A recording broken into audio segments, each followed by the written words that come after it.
Coming up this morning, we're going to hear from two candidates for Senate in South Carolina. We're also going to hear from a girl who's won an award that's going to take her to Washington, D.C. She's a middle school student from Forest Brook Middle, and wait till you hear what she won the award for. Carolina This Week starts right now.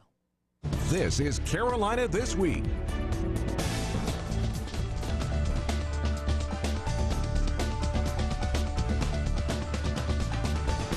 Carolina This Week with Tim McGinnis. Good morning. It is campaign season once again. Several Republicans have lined up to try to take the spot of Lindsey Graham in the U.S. Senate. We're going to hear from Bill Connor this morning, who's one of them. We're also going to hear from Democrat Jay Stamper, who's in that race. And a little bit later, we're going to hear from a Forest Brook Middle School student who won an award from Prudential Insurance that's going to take her to Washington, D.C. She won it by doing work with horses. We'll explain that a little bit later. But first, let's talk about the Senate, and let's meet Bill Connor, who's one of 5 or 6 Republicans running in the primary to take Lindsey Graham's seat. Yes, Tim. First of all, thank you for being here. Just got through with the debate from one of the challengers. So it's great to be back in Horry County, Myrtle Beach. Thanks. First off, for people who don't know who you are, where are you from, Bill, and why are you running? Sure. First of all, I'm Bill Connor. I've got a wife and 3 kids. I currently live in Orangeburg, South Carolina, but you can probably tell from my accent that I was a military brat growing up. Okay. So when you ask where I'm from, born in Hawaii, lived in a number of places with a father as a career Army officer. Went to the Citadel, though, and always called South Carolina home. Had a long-term active duty military career. Went to various places throughout my career, Afghanistan and Kuwait, and in fact, we talked about being a Fort Stewart for a time. But I tell you what got me involved in politics, because I was rather late in life. I was 41 when I first really took my plunge and got involved in meetings, and that was running for lieutenant governor. And that was after I'd gotten back from Afghanistan, where I'd seen such incredible sacrifice for our Constitution, for our nation. And this was the summer of 2008 when I got back, seeing what was happening in our nation at that time. It was the time of the TARP bailouts, and eventually the election of Barack Obama and the stimulus package, and just realizing that our Constitution was really being shattered in many ways, and the nation that I grew up in, defended, and promised to support and defend under the Constitution was really under attack. And so I decided to jump in. I ran for lieutenant governor. In fact, I came down to Horry County a number of times. Made the runoff with Ken Ard, beaten out a number of opponents, but lost to Ken Ard in the runoff.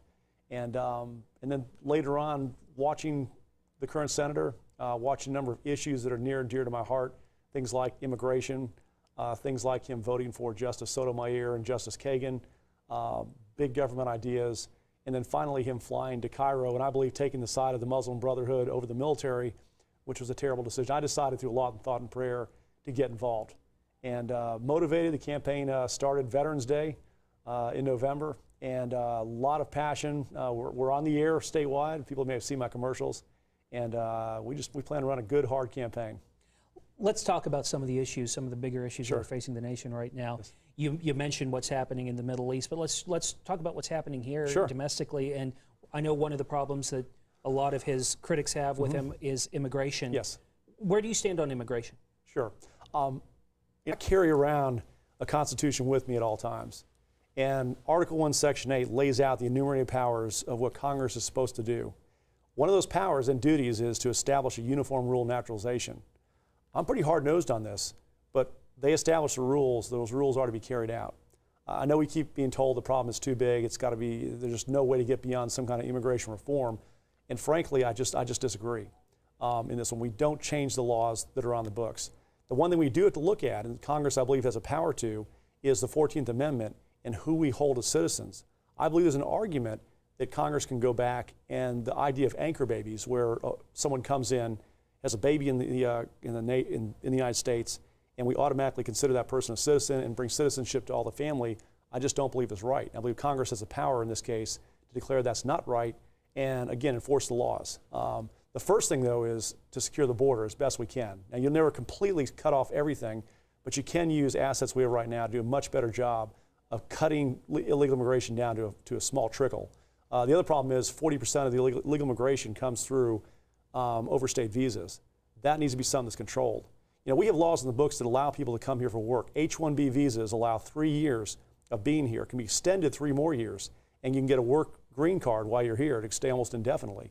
These are people playing by the rules. Those who have broken the laws to come in the nation, we need to enforce the laws. Doesn't mean we just send out people throughout the nation to collect folks out that have been here, but we need to tighten down on making life such that you don't receive entitlements, you don't receive driver's license. There's a lot of things you shouldn't receive if you're not a citizen. Here's the bottom line is, if we want our nation to continue on, we have got to get control, and part of that is to enforce the laws in the books. Let's talk about the Affordable Care Act. Sure, sure. I'm going to assume that you're not for the Affordable Care Act. I don't know how you assume that. You know, my wife is an OBGYN, and of course we've been married 23 years, so I've been through the entire gamut with her. So healthcare is near and dear to my heart.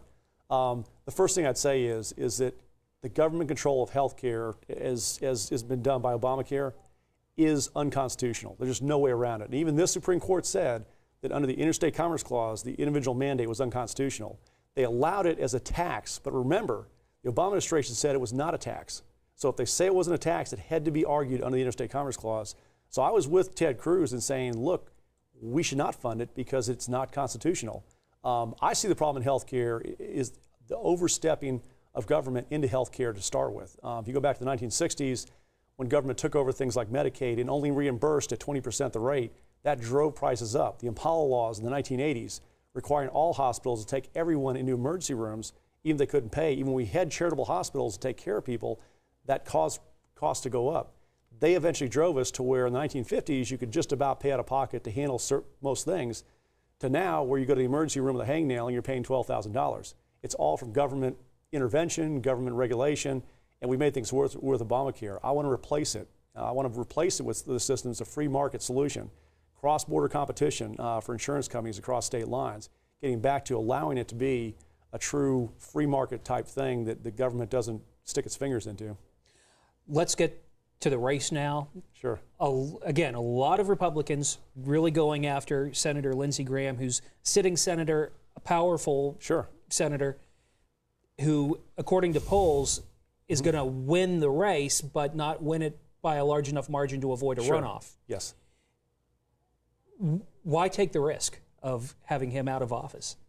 Well, I'd say if you look at the entire 6 years, what you're going to see is 4 years plus of him running as a liberal. I'll just be straight up. A liberal within the Republican Party. Again, voting for Justice Sotomayor, Justice Kagan, the amnesty proposals from 2007, 2008, the internet sales tax. I mean, I can go through a litany of things. We are now seeing a conservative Senator Graham before election time. But I'm sorry, you can't erase all the other years. And also, can we really trust that if he gets through this and he has 6 more years to go and the possibility of appointment somewhere else, that he's not going to swing way to the left? And can we afford that? I'll give you an example. He voted for Justice Sotomayor, Justice Kagan, 2 justices that were way to the left of what I believe is a constitutional conservative, and Obamacare was upheld by 1 vote. DOMA was struck down by 1 vote. These confirmation processes matter greatly. And he says elections have consequences. Well, his decision in this case, I believe, should be one where he goes back home. One thing I promise to the voters is 2 terms. We need to change who we send up. I've never served in political office. I believe we need citizen legislators, but I give my word of honor, 2 terms, and that's it. I'm going back home. 20 years of Senator Graham up in D.C., Congress, all congressional duty is too long. 3.5 decades for John McCain is probably too long. And I think, quite frankly, too much time up there causes them to be something we don't need for South Carolina. We've used a lot of time, but you've already done it pretty much in that last statement. But if you could, in 15 seconds, why should I vote for you? Sure, because what you're going to get is a constitutional conservative. I carry this book around. I raised my right hand to support and defend it 24 years ago. I've done it in the battlefield. I've done it in peacetime. I will do it up there. I will not get beyond the Constitution. I will stick to my word. I'll only be there for 12 years. If you vote for me, you can trust me. Thank you. Bill Connor, thanks for being with me this morning. Tim. We're going to take a break. We'll be right back.